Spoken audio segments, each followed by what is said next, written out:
before social media, before internet, before the way that everybody was connected in a positive way, it was always presumed, this is my take on it, which may be very wrong, but I think the presumption was always the longer you spend on this planet, the more experience and the more knowledge that you have. Fine, I think we all agree that the longer you're around for, the more experience you have.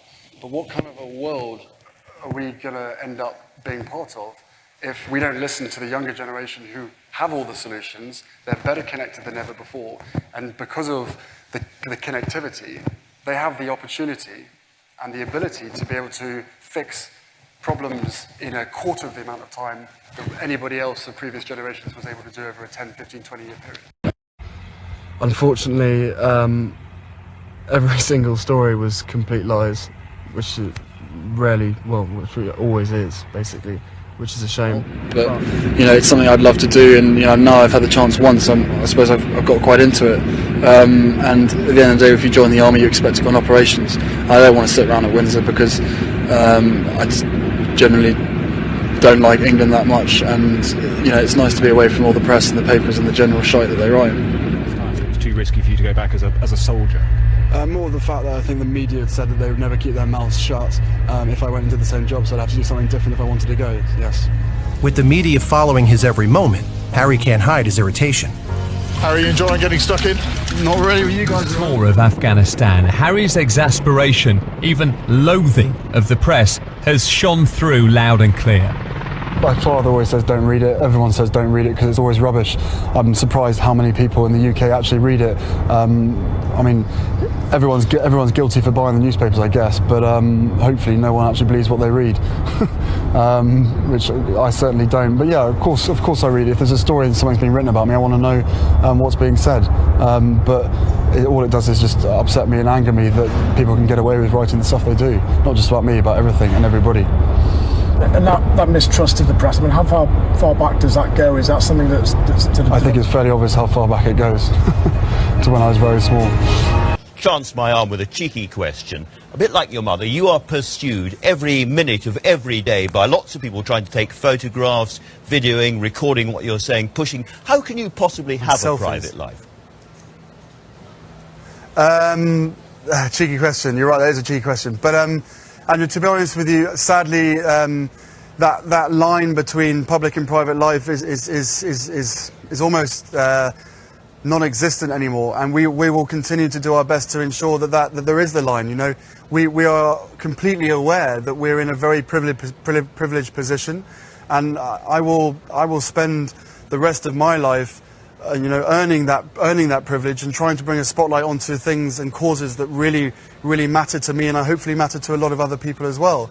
Everyone has a right to their privacy, and a lot of the members of the public get it, but sadly in some areas there is this sort of incessant need to find out every little bit of detail about what goes on behind the scenes.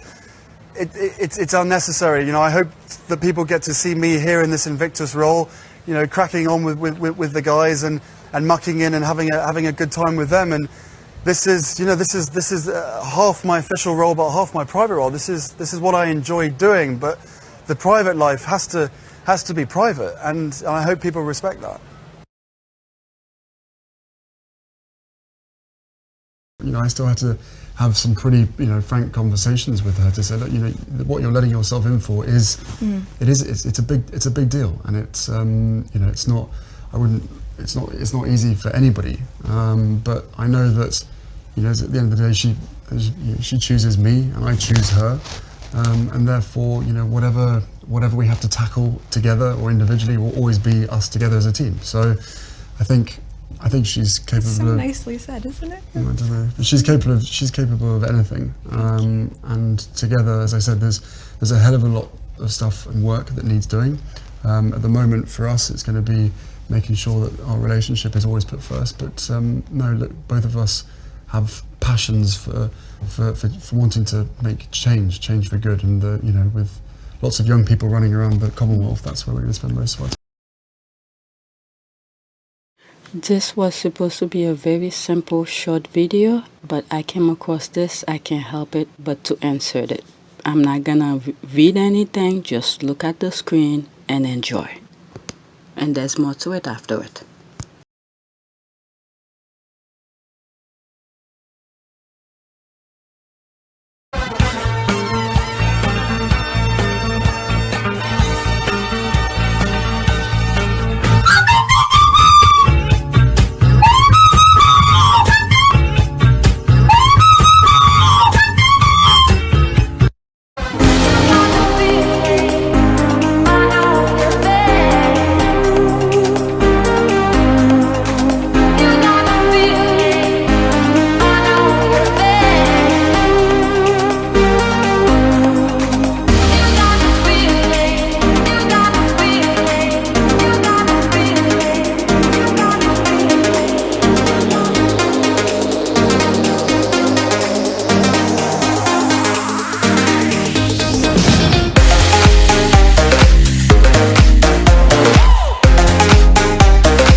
You know, for me, I'm just really relieved and happy to be sitting here talking to you with my wife by my side. Because I can't begin to imagine what it must have been like for her going through this process by herself all those years ago, because it has been unbelievably tough for the two of us, but at least we had each other. It's not easy for anybody, but I know that, you know, at the end of the day, she chooses me and I choose her, and therefore, you know, whatever we have to tackle together or individually will always be us together as a team. So, no, you know, we're a fantastic team. We know we are.